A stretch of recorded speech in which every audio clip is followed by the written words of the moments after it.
Bonjour à nouveau et bienvenue sur The Master's Voice. Je suis Célestial et vous êtes les bienvenus sur cette chaîne. À tous les anciens et nouveaux abonnés, vous êtes très chaleureusement accueillis. Veuillez vérifier le menu à 3 points en haut ou regarder sur la rangée du bas jusqu'à ce que vous voyez une petite icône d'engrenage. Cliquez dessus, cliquez sur le mot qualité, puis augmentez la qualité de la vidéo à 720 ou 1080 sp. Aujourd'hui, j'apporte une parole prophétique du Seigneur pour ce moment précis. C'est une parole sur laquelle j'ai dû travailler toute la journée car je l'ai reçue à 7 heures ce matin et le Seigneur a dit que cette parole devait être préparée et publiée sur le blog aujourd'hui et que la vidéo devait également être faite aujourd'hui. J'ai donc fait de mon mieux pour compiler tout ce que j'ai entendu et vu du Seigneur Jésus-Christ et maintenant, à peine 15 ou 20 minutes après que le blog ait été mis à jour avec la version écrite de la prophétie, je vous présente maintenant la version vidéo. Je suis toujours dans la série sur l'Amérique et cette semaine a été difficile. Cette semaine a été marquée par de très fortes remontrances de la part du Seigneur, alors qu'il parlait de certains aspects de la société américaine, de la culture américaine et en particulier de l'Église, de la façon dont elle a complètement abdiqué sa responsabilité d'apporter au Seigneur un culte pur, saint et saint.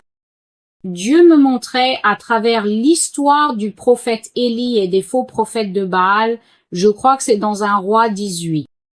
Je faisais mon étude biblique là, dessus il y a quelques jours, et le Seigneur a fait une remarque en plein milieu de l'étude, au moment où les faux prophètes avaient totalement échoué à faire descendre le feu du ciel. Ils n'avaient obtenu aucune réponse de leur faux dieu, Baal, même s'il s'était tailladé et avait saigné, ce qui est une autre forme de sacrifice rituel et de culte satanique, dont nous devrions être bien familiers à présent. Rien ne s'est produit. Il n'y eut aucune réponse du ciel. Et puis, Élie dit dans un verset, il dit au peuple, « Approchez-vous de moi ».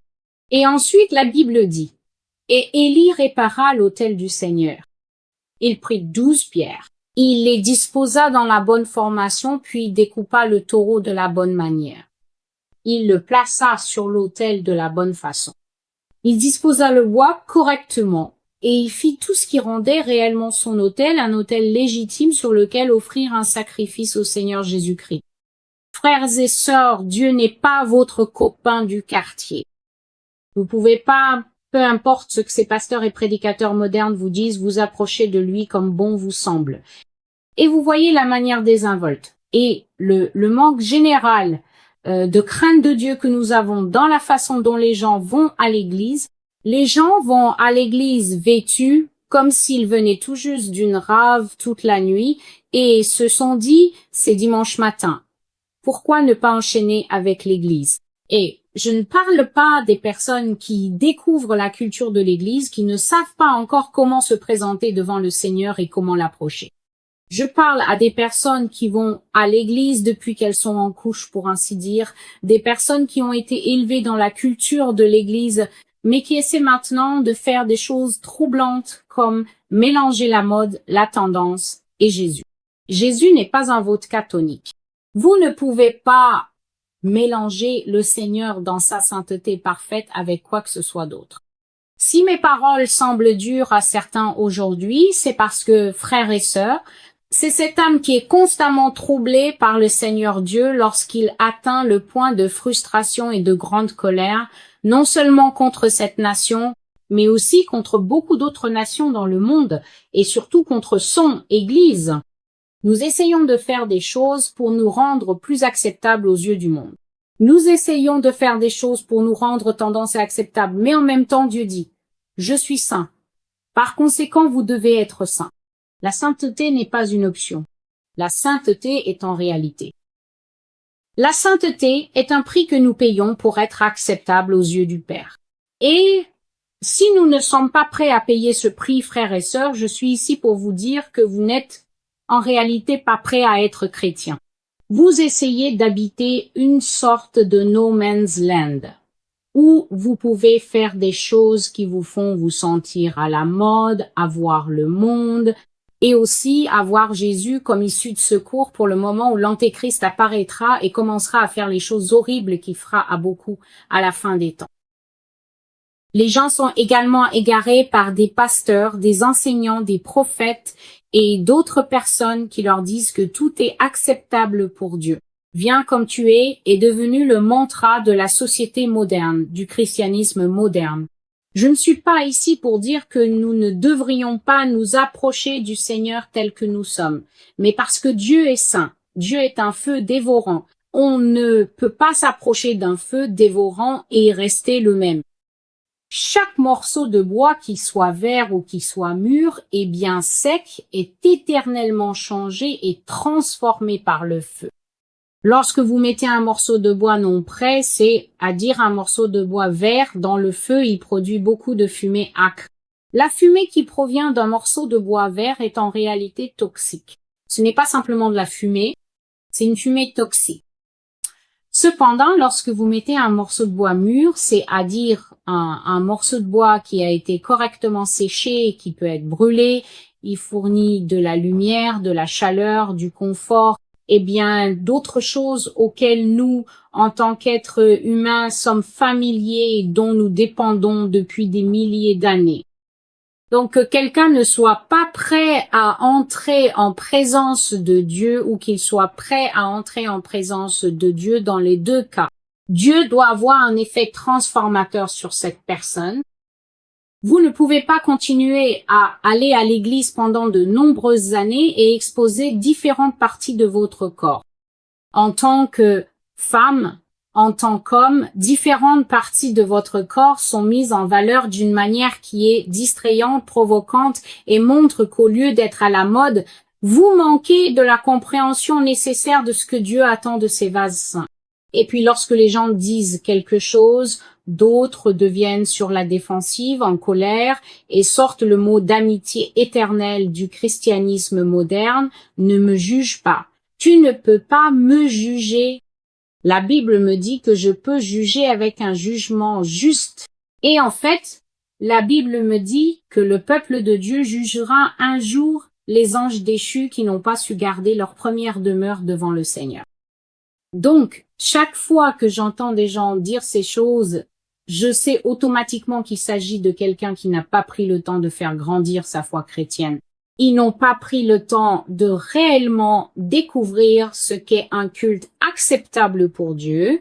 Ils n'ont pas passé assez de temps à ne pas écouter ces noms célèbres qui continuent de leur dire que toute forme d'offrande à Dieu est acceptable. Ils ne sont pas allés plus loin que ce que leur a dit le sermon à la mode de 20 minutes skinny jeans et gel dans les cheveux. C'est une parole très grave que j'apporte. C'est une parole très grave que le Seigneur donnerait à quelqu'un à 7 heures du matin. Les choses que j'ai vues et la gravité de ce que Dieu a dit ici vont peut-être influencer mon ton et mon approche aujourd'hui. Donc, sans plus tarder, voici ce que le Seigneur m'a donné aujourd'hui, le 14 mars 2021.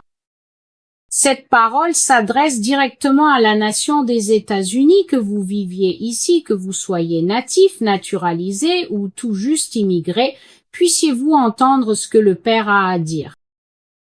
Si vous avez l'intention de vivre ici pour quelque temps, ces paroles vous concernent et vous incluent, que vous croyez ou non au Seigneur Jésus-Christ, au Père Céleste et au Saint-Esprit, que vous vous considériez comme athée, théiste, penseur, chercheur ou quel que soit le mot à la mode dans la sphère religieuse, ces paroles vous concernent si vous êtes sur cette terre. Je n'ai même pas donné de nom à la prophétie. Je vais simplement l'intituler Feu pour l'instant. Le verset principal est le suivant. Car j'ai tourné ma face contre cette ville pour le mal et non pour le bien, dit le Seigneur. Elle sera livrée entre les mains du roi de Babylone et il la brûlera par le feu. Jérémie 20 et 1 et verset 10. Et les 10 cornes que tu as vues sur la bête haïront la prostituée, la dépouilleront et la mettront à nu, mangeront sa chair et la brûleront au feu. Apocalypse 17 et 16. Alors, le Seigneur m'a réveillé vers 7 heures du matin aujourd'hui et il a eu des paroles très douloureuses pour l'Amérique, frères et sœurs. J'ai ressenti la douleur de ces mots. J'ai ressenti une douleur perçante à cause de ce que Dieu a dit. Je parle toujours de l'homme Ésu et ce que Dieu avait à dire sur l'Amérique aujourd'hui a ramené Ésu à l'esprit. J'ai déjà partagé que Ésu était un homme qui méprisait le droit d'aînesse, qui lui revenait parce qu'il était le premier-né. Dans un moment d'égarement, dans un moment d'insouciance propre à la jeunesse, Ésu a dit « À quoi me sert ce droit d'aînesse? Je veux de la nourriture. » Et ainsi, Ésu a cédé une chose éternelle, à savoir l'héritage, la lignée, la terre et la succession. Il a abandonné des choses durables qui sont censées être transmises de génération en génération pour quelque chose d'aussi éphémère qu'un bol de nourriture qui disparaîtra en 1 heure ou 2. Et cette insulte a tellement blessé le Seigneur qu'il s'est assuré que le frère cadet d'Ésaü, Jacob, reçoive l'héritage, la bénédiction, la terre, la lignée et tout le reste. Et non seulement cela, mais il est dit dans la Bible que plus tard, lorsque Ésaü a réalisé ce qu'il avait fait, il a cherché à revenir en arrière avec des larmes, mais n'a pas pu trouver de moyen. Dieu lui a interdit à jamais de revenir dans la lignée biblique des Israélites hébreux. Et Dieu a fait la même chose pour toi aujourd'hui, Amérique. Le Seigneur m'a montré des choses. Il m'a donné des versets bibliques. Je n'en ai couvert qu'un seul dans la prophétie que j'ai publiée aujourd'hui parce qu'il y a beaucoup à écrire. J'en ai d'autres à publier et ils viendront et les vidéos seront faites. Mais j'ai ressenti de la douleur parce que je savais que le piège s'est refermé sur l'Amérique. Je l'ai vu se refermer aujourd'hui. Cette nation ne pourra pas échapper à la colère de Dieu. Et ce qui est intéressant, c'est que peu importe la fermeté avec laquelle je formule cette information, des gens viendront toujours dans les commentaires et diront « Mais voulait-il vraiment dire cela Et le pardon n'est-il pas universel ? Et n'y a-t-il pas toujours la repentance ?» Cela m'étonne de voir à quel point je m'efforce d'être clair dans ces messages et comment les gens viennent contredire directement ce que le Seigneur m'a demandé de dire. Ça m'étonne vraiment. Alors, le Seigneur m'a donné Ésaïe 1, 3, « N'apportez plus de vaine offrande devant moi, l'encens m'est en abomination. Les nouvelles lunes et les sabbats, la convocation des assemblées, je ne peux pas. Éloignez cela de moi. C'est l'iniquité, même la réunion solennelle. » Une traduction plus simple dit « N'apportez plus devant moi vos offrandes sans valeur. Votre encens m'est odieux. Vos nouvelles lunes, vos sabbats et vos convocations, je ne peux pas endurer l'iniquité dans l'assemblée solennelle. » Cette parole s'adresse directement à l'Église de Dieu. Dieu dit, « J'en ai assez de vos offrandes inutiles. J'en ai assez du temps que vous prenez à m'apporter votre pompe et votre apparat, à inviter tous les meilleurs leaders de louanges et tous les plus grands pasteurs, à organiser sans cesse des conférences et des soirées de louanges, et pourtant l'offrande, celle que j'ai demandée, c'est à dire un cœur brisé et contrit, ce que vous mettez sur l'autel devant moi, je le déteste, je le hais, c'est abominable. » Il dit même ici, les nouvelles lunes, les sabbats et les convocations. Ceci fait directement référence à la nouvelle vague que nous avons actuellement dans l'Église. Les personnes qui, à juste titre, ont redécouvert l'importance d'honorer le sabbat de Dieu et de comprendre la signification plus profonde des jours de fête dans la Bible. Mais maintenant, les chrétiens commencent à fixer des dates pour l'enlèvement et à prédire des dates de prophétie en utilisant ces fêtes. J'ai vu des gens sur Internet se disputer et dire qu'ils n'utiliseront plus le nom de Jésus parce que historiquement, en grec, ce n'est pas vraiment Jésus. c'est Yesu ou Yeshua ou 10 000 autres variantes du nom. Frères et sœurs, si vous avez regardé ne serait-ce que 3 vidéos de Célestial, vous savez que je suis une femme d'une grande praticité. À la fin des temps, des choses que nous n'avons pas vues, des choses dont beaucoup d'entre nous n'ont même jamais entendu parler, parce que nous ne passons pas notre temps à lire ce qu'on appelle la mythologie, comme cette personne le faisait quand elle était jeune. Ces choses seront ici, sur le sol, bien ancrées, les 2 pieds ou même les 12 pieds posés devant vous. Tout ce que j'ai à dire, c'est que je serai très curieuse de savoir quel nom sortira naturellement de votre bouche lorsque Satan se tiendra devant vous dans toute sa splendeur. Dieu dit que l'observance de ces nouvelles lunes, de ces sabbats et de ces convocations, ainsi que le fait que beaucoup se réveillent et commencent à les poursuivre, ne sont pas un échange approprié contre la véritable crainte du Seigneur, l'honneur du Seigneur, une vie pure, marcher dans la repentance et la sainteté et une adoration correcte. Vous ne pouvez pas remplacer votre toute nouvelle connaissance des temps de la fin par le fait de rendre à Dieu ce qui lui est dû. Il a dit qu'il la rejettera. Et cela concerne le christianisme partout dans le monde. Ce n'est pas une observation propre à l'Amérique.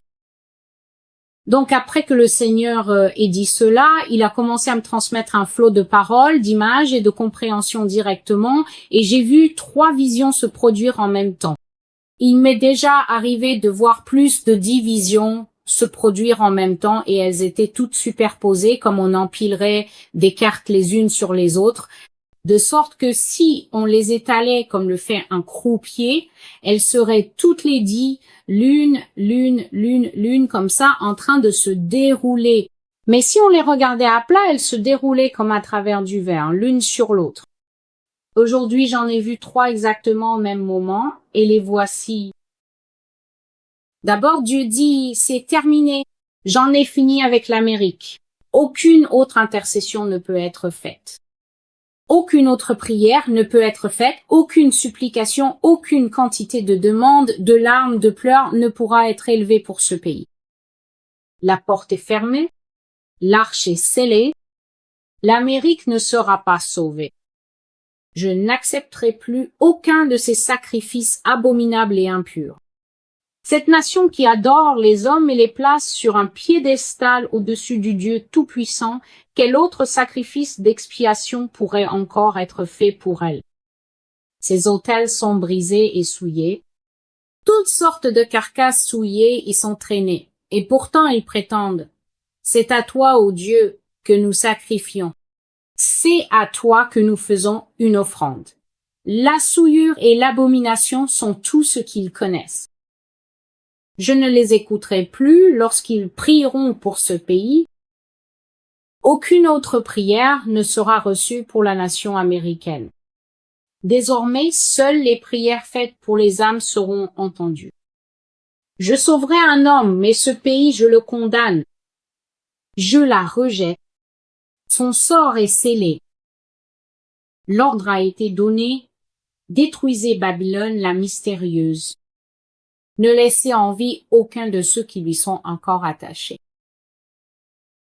Je ne vais pas entrer dans la question de savoir si l'Amérique est ou non Babylone la mystérieuse. Je ne suis pas ici pour m'épuiser à essayer de convaincre des gens têtus et sourds d'arrêter de s'accrocher aux faussetés auxquelles ils s'accrochent depuis 15-20 ans ou depuis aussi longtemps qu'ils y croient, avant même ma naissance. Il y a d'autres prophéties à venir où je devrais encore aborder ce sujet, mais je l'ai dit et redit et c'est tout ce que j'en dirai pour l'instant. Dieu dit qu'il n'y aura plus de prières, plus de rassemblements, rendre l'Amérique grande à nouveau, de conventions ou de rassemblements et de conventions, de cercles de prière, de groupes de prière, de chaînes de prière, d'appels à un ami pour continuer. Les supplications pour le salut de l'Amérique ne seront plus entendues par lui. Si vous commencez à prier « Dieu sauve l'Amérique, vous prierez dans le vide. Cette ligne téléphonique qui m'a envoyé vous dire aujourd'hui qu'elle est coupée. Si vous priez pour une personne en Amérique, une âme que vous savez en train de périr ou un ami qui ne veut pas écouter, qui continue de vous dire qu'il a hâte à son rendez-vous pour le vaccin ou des choses comme ça. Si vous priez pour des personnes, Dieu dit que ces prières seront encore entendues. Mais si vous commencez à prier Dieu sauve mon pays, il m'a dit de vous dire qu'il en a fini. L'Amérique a pleinement endossé son rôle de Babylone la mystérieuse, et si vous avez lu l'Apocalypse 17 et 18, vous savez qu'aucune miséricorde n'est accordée à cette nation. Mais la Bible dit que la fumée de l'incendie de cette nation sera grande. Donc, si vous voulez continuer à prier Amérique, Amérique, Dieu dit qu'elle est rejetée, que son culte impur est rejeté et qu'il n'acceptera plus de prière pour elle. La première chose que j'ai vue juste après qu'il ait cessé de parler, c'est une boule de feu puissante, massive, énorme, qui s'est élevée en un champignon à partir de ce fauteuil qui était posé dans les cieux. C'était simplement un fauteuil qui avait l'air magnifique avec des accoudoirs stylisés. Vous voyez, il y a les accoudoirs ici, mais ensuite ils sont un peu comme de la pierre enroulée. Il n'avait pas vraiment l'air aussi glorieux que beaucoup le disent, mais il se peut que Dieu veuille le représenter comme il le souhaite, car ce n'était pas le point central. Ce qui était central, ce que je ne pouvais pas manquer, c'est que j'étais suspendue dans les cieux et que c'était ma perspective sur ce grand fauteuil de pierre, posé, enveloppé dans l'obscurité et la brume, et du ventre de ce fauteuil jaillissait un feu immense. Un feu qu'on ne peut pas exprimer, un feu plus puissant que les incendies de Californie, que les feux de brousse australiens. Un feu que les êtres humains ne connaissent pas. Le genre de feu que lorsque vous le voyez, si vous vous trouvez sur son passage, il vous fera rôtir comme un cochon grillé sur place et vous réduira à votre squelette ricanant en quelques secondes. Tel était ce feu qui est sorti, et l'Amérique se trouvait sur son passage, et elle a été incinérée.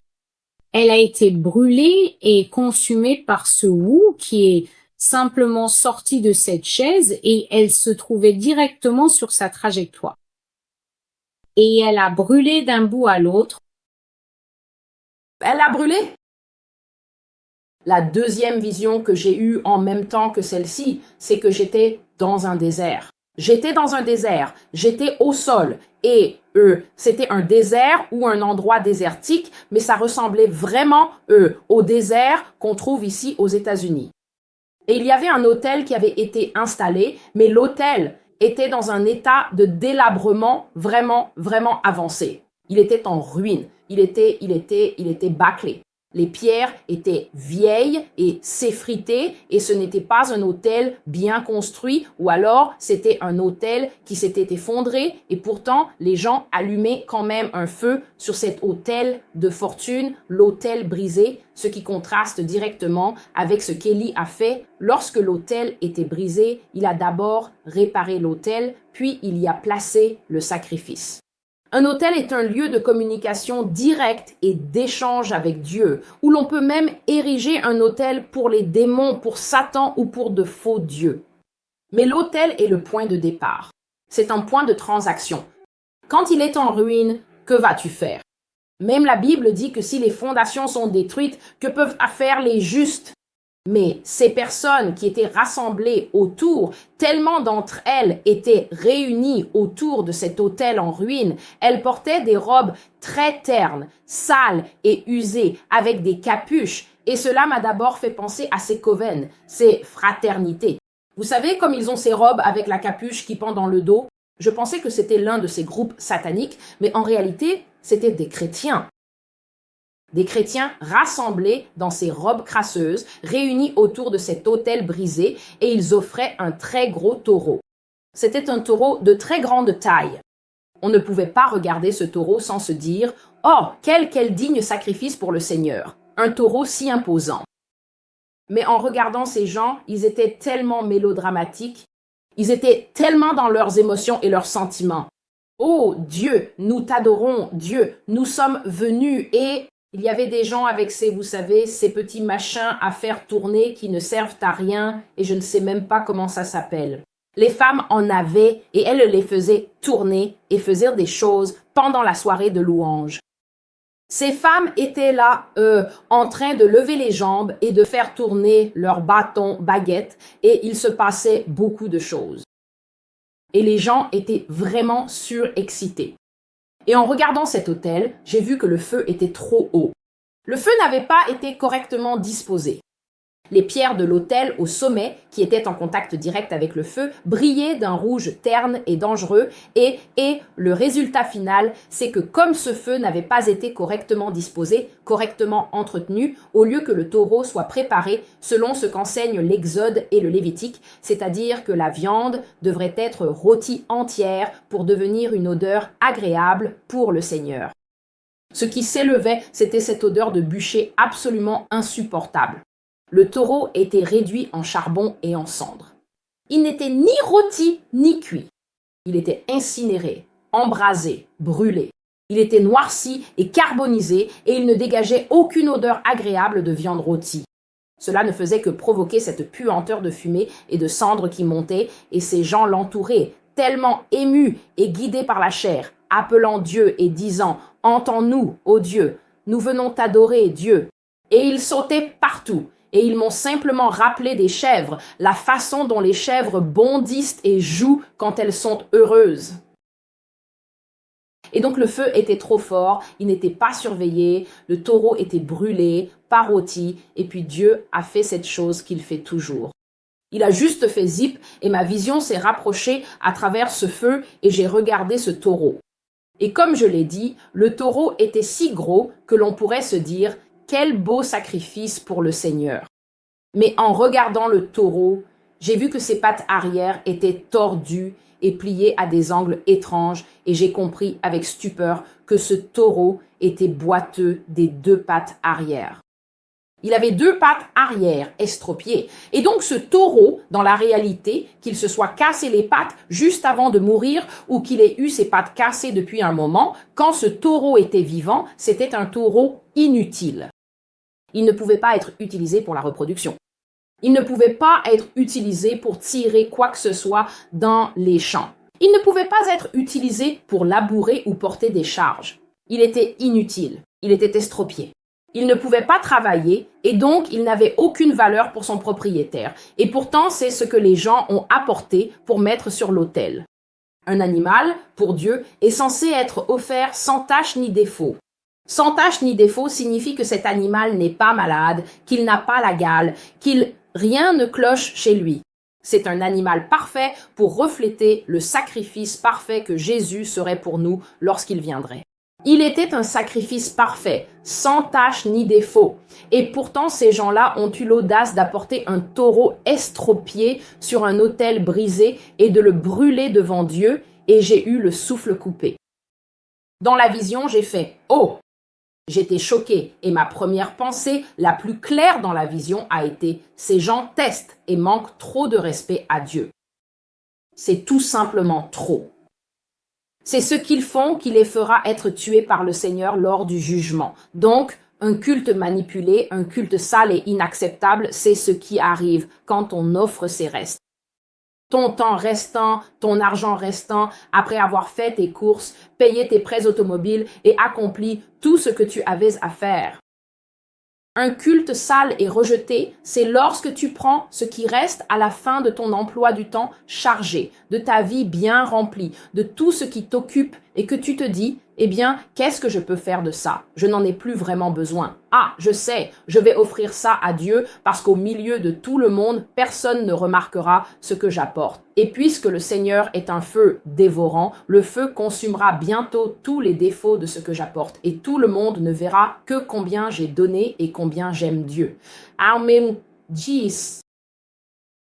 Et c'est la façon de penser de la majorité du christianisme aujourd'hui.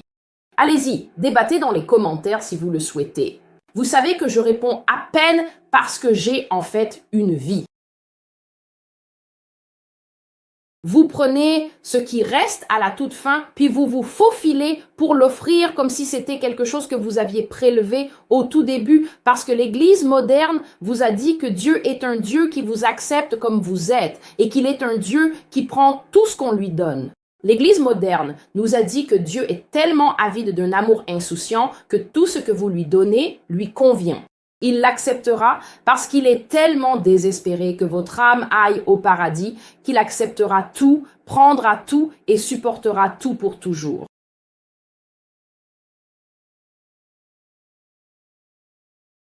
Alors que je regardais cette scène, le ciel, il faisait déjà nuit, un nuage noir s'est formé au-dessus de ces personnes qui faisaient cela. Un énorme, immense cumulonimbus s'est formé et j'ai vu 2 yeux apparaître dans ce nuage d'orage. Et mon âme s'est simplement rétractée en moi. Mon âme s'est repliée sur elle-même parce que j'ai pensé, tout comme il est dit avant que Dieu ne juge Sodome et Gomorrhe, la Bible rapporte que Dieu a dit « Je descendrai et j'entendrai le cri contre ces villes, je descendrai et je verrai si elles sont aussi mauvaises que tout le monde le dit. » Donc au ciel, les rapports des choses qui se passent ici sur terre parviennent bel et bien. Comment montent-ils célestes? Qui nous dénonce? Frères et sœurs, chaque recoin de cette terre est surveillé par une catégorie d'anges appelés les veilleurs. Si vous vous demandez pourquoi on les appelle les veilleurs, c'est parce qu'ils veillent. Ils observent et ils tiennent les registres de tout ce qui est dit, tout ce qui est fait, tout ce qui est pensé ici-bas. Et c'est pourquoi la Bible dit « Et le tribunal s'assit, et les livres furent ouverts. » Attends, je croyais qu'il n'y avait que le livre de vie. Il existe une infinité de livres sur toi et moi, tout ce que nous avons fait, tout ce que nous avons pensé, tout ce que nous avons eu, tous nos désirs inavoués, tous les péchés que nous n'avons jamais jugés assez graves pour nous en repentir. Tout est écrit. C'est consigné par les veilleurs. De ces livres, le récit de nos vies, toi et moi, sera révélé. C'est à partir de ces livres que nous serons jugés. J'ai vu que le Seigneur était descendu dans cette nuée, exactement comme le dit le psaume 18. Il a entendu et il est descendu, s'enveloppant de nuages et d'épaisses ténèbres, de braises et de flammes de feu. J'ai vu ses yeux observer la scène et j'ai ressenti de la crainte pour ces gens, une foule si nombreuse rassemblée autour de cet autel. La troisième vision que j'ai eue, en même temps que les 2 premières, c'est que j'ai vu une immense vague d'eau grise et sale inonder l'Amérique. Ce n'est pas de l'eau physique. Le sentiment que j'avais, c'est qu'il s'agissait simplement d'une vague de la saleté et de l'abomination de l'Amérique, personnifiée sous forme d'eau. Et ainsi, la vague est venue du côté gauche du pays. Elle est venue de la gauche et elle a déferlé sur toute la nation. Elle s'est d'abord élevée comme un tsunami sans égal et majestueux, puis elle s'est abattue sur la nation et a commencé à se répandre et à déferler sur tout le pays. Et cette eau était tellement immonde, tellement sale. Elle ressemblait à l'eau quand on met des vêtements très sales dans la machine à laver, de la saleté, de la graisse, de l'huile de moteur, tout ce que vous pouvez imaginer, vous le mettez dans la machine et l'eau essaie d'enlever cette saleté, mais en la retirant, elle atteint un point où si la lessive est trop sale, alors l'eau ne peut pas extraire toute la crasse et il faut relancer un 2e lavage, puis un 3e. Cette eau avait l'air d'avoir traversé 1 milliard de lavages et ne pouvait toujours pas absorber toutes les abominations de l'Amérique, tous ses péchés. C'était tellement dégoûtant. Et cette eau se déplaçait comme un gratte-ciel, puis s'est abattue sur l'Amérique et a inondé chaque État. Elle a déposé la crasse qu'elle transportait dans chaque État du pays et l'eau ne s'est pas retirée. Elle n'a pas coulé. Elle n'est pas redescendue. Elle est restée là et a formé des mares stagnantes à travers tout le pays. Et cette eau puait jusqu'aux cieux. Après avoir vu ces 3 visions, le Seigneur m'a dit à nouveau qu'il n'acceptera la prière que pour une vie, une personne, un groupe de personnes. Il n'acceptera plus jamais de prière pour la restauration, la guérison ou la vie de l'Amérique. Il a dit, le jugement est prononcé. Et au moment où il a dit cela, j'ai vu l'une de ces portes dangereuses et complexes que l'on trouve sur les incinérateurs industriels. J'ai partagé ici qu'il y avait un incinérateur sur le campus de mon université, mais je n'ai jamais eu le courage d'aller l'utiliser, même s'il était mis gratuitement à disposition des étudiants pour se débarrasser des déchets. Vous savez, si vous vouliez brûler de gros meubles, des choses comme ça. Je n'ai jamais eu le cran de l'utiliser parce que je sais qu'un incinérateur est l'une des machines les plus dangereuses que l'humanité ait jamais inventées. La porte d'un incinérateur possède un code temporel ou un sceau temporel et c'est pour des raisons de sécurité. Cela vous laisse le temps de mettre vos affaires, de programmer la porte, puis de les jeter à l'intérieur. Mais une fois que cette porte est fermée, vous ne pourrez pas la déprogrammer ni annuler le code temporel. C'est parce qu'une fois qu'elle est fermée, la machine sait qu'il faut libérer le feu. Donc, tout ce qui se trouve dans l'incinérateur est condamné, mais tout ce qui est à l'extérieur de l'incinérateur est en sécurité. J'ai vu devant moi l'un des incinérateurs en acier les plus perfectionnés, tout juste construit flambant neuf. Je n'avais jamais rien vu de tel. Toute la porte de l'incinérateur était composée de boutons, de boutons rotatifs, d'une petite roue pour la sceller, de panneaux. C'était tellement moderne que je le regardais avec émerveillement. Et j'ai vu que les boutons sur la porte de cet incinérateur étaient enfoncés et ils se sont mis à clignoter rouge, orange, rouge, orange. Et cette porte était fermée. Elle était scellée. Et quand elle a été fermée et scellée, j'ai réalisé que l'Amérique était à l'intérieur de l'incinérateur, puis le feu l'a frappée et elle a brûlé. Alors Dieu dit qu'il n'écoutera plus aucune intercession, supplication ou prière pour les États-Unis en tant que nation. Il a dit qu'elle est Babylone la mystérieuse et que son jugement a été prononcé, proclamé et est allé jusqu'à son terme. Le Seigneur m'a chargé et a dit « Fais-leur savoir cela, fais-leur comprendre cela ». Je vais donc terminer avec l'histoire de Nebuchadnezzar. Vous pouvez la trouver dans le livre de Daniel, chapitre 4. Roi obstiné, brillant stratège militaire, homme redoutable, très capricieux dans ses émotions et réputé pour être assez cruel, comme on peut le voir dans les récits bibliques à son sujet. Toujours prêt à tuer tout le monde si on ne faisait pas ce qu'il disait. Il fit un rêve, et dans ce rêve, il y avait un arbre puissant dans lequel toutes les bêtes de la terre et tous les oiseaux du ciel venaient nicher. Et puis, une proclamation fut faite contre l'arbre, et il fut dit, « Abattez l'arbre et entourez-le d'une bande de fer, et que 7 temps passent sur lui. » Il oublia le rêve, se réveilla et ne put s'en souvenir, et comme d'habitude, il menaça ses vizirs.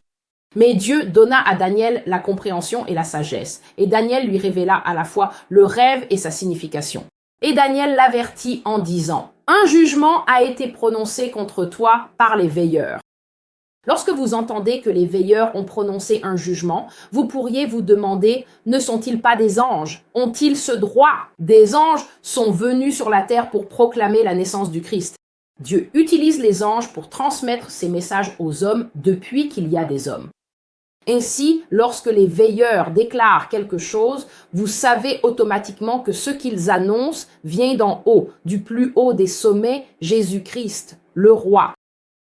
Et dont Nebuchadnezzar a dit, « Roi, ne laissez pas cela vous arriver, ne laissez pas cet abattage de l'arbre vous concerner, car ce que Dieu vous dit ici, en langage codé, c'est que vous allez perdre la raison. Vous aurez l'esprit d'une bête, vous serez détruit, vous mangerez de l'herbe comme un bœuf, et 7 années passeront dans cet état avant que le Seigneur ne se ravise et ne vous rende votre royaume. » Le roi n'a pas tenu compte de cet avertissement, et dans la même année où la prophétie lui a été donnée, on le trouva un matin sur son portique, sur son perron, en train de se vanter. « Ne suis-je pas le roi? Tout ceci devant vous n'est-il pas ma gloire et ma splendeur ?» Et la Bible dit, « Tandis que les paroles d'arrogance et d'orgueil étaient encore dans sa bouche, le jugement exact qu'il avait rêvé fut prononcé par une voix venant du ciel, ce qui signifie qu'il était sur son perron et qu'il entendit un ange parler, disant, « Abattez l'arbre, saignez-le d'un cercle de fer », ce qui veut dire que le jugement est décidé, fixé et ne peut être annulé. Que 7 temps passe sur lui, qu'il soit comme une bête. Et à cet instant, il perdit la raison et fut caché par les gens de sa cour, probablement dans les jardins du palais, mangeant au moins sa propre herbe et ses propres pommes pendant 7 ans avant que Dieu ne lui rende l'esprit. Nabuchodonosor a eu plus de chance que l'Amérique. Sa punition n'a duré que 7 ans. Et Daniel 5 est un magnifique témoignage de ce qui se passe dans le cœur humain lorsque les gens ont été punis par des jugements sévères. J'ai écrit ici que les gens changent comme par magie lorsque l'ère de la grâce est terminée et que le jugement arrive. L'Amérique ne recevra plus de grâce. Si vous n'avez pas lu cette prophétie, elle est sur le blog.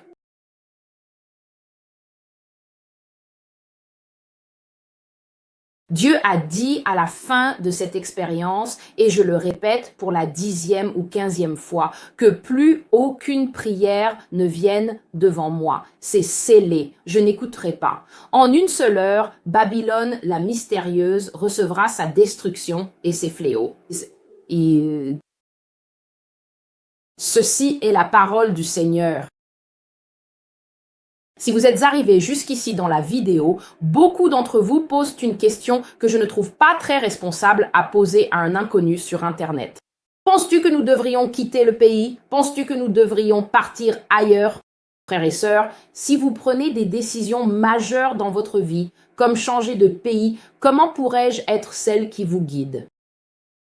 Dans ma vie, mes décisions sont présentées dans la prière et le jeûne devant le Seigneur, et c'est le Seigneur qui guide mes pas exactement comme le dit l'Écriture.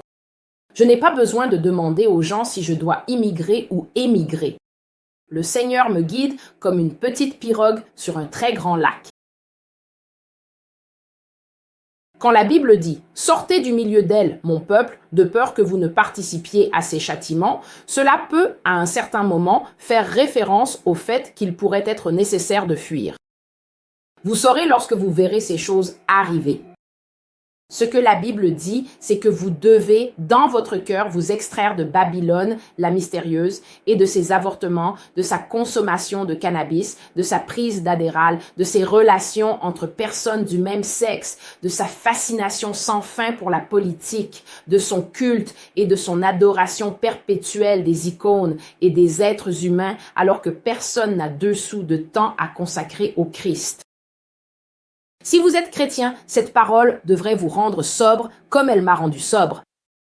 Vous devez prendre le temps de vous demander si vous faites partie de ces personnes autour de ce taureau mort, brûlé et estropié. Donnez-vous vraiment à Dieu ce que vous avez de meilleur et en premier? Comment sauriez-vous si c'est le cas ou non?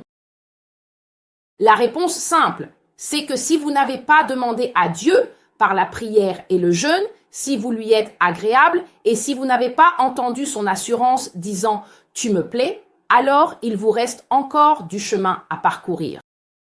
La préparation pour la fin des temps ne passe pas par le survivalisme.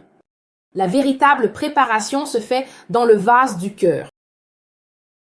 Je n'en dirai pas plus. Ici Célestial avec la voix du Maître. Abonnez-vous à la chaîne si vous y êtes conduit. Partagez les vidéos ou non. Merci d'être ici. Merci à vous tous qui continuez à soutenir mon ministère. Vous me permettez de faire beaucoup de choses que je dois accomplir, des choses très utiles, et je vous en suis reconnaissant. Je m'excuse si je ne peux pas répondre à chaque email. Je fais de mon mieux, mais mon temps est extrêmement limité. Mais merci de regarder ces vidéos et à ceux d'entre vous qui les prennent à cœur, je dis toujours ceci aux gens de ma vie réelle, aux personnes de mon entourage que je connais, que votre propre obéissance à la parole de Dieu vous bénisse. C'est votre obéissance qui vous bénira. Si vous obéissez, la récompense de votre obéissance ne sera pas seulement votre vie et la sécurité de votre famille, mais Dieu vous récompensera. Donc, c'est à vous et à moi de décider si nous obéirons ou non. Merci d'être venu sur la chaîne. Je laisserai quelques liens ci-dessous. Le Seigneur a dit que ce message était urgent et devait être transmis aujourd'hui. J'ai accompli cette mission. Que Dieu vous bénisse et jusqu'à ce que je vous revoie, prenez soin de vous.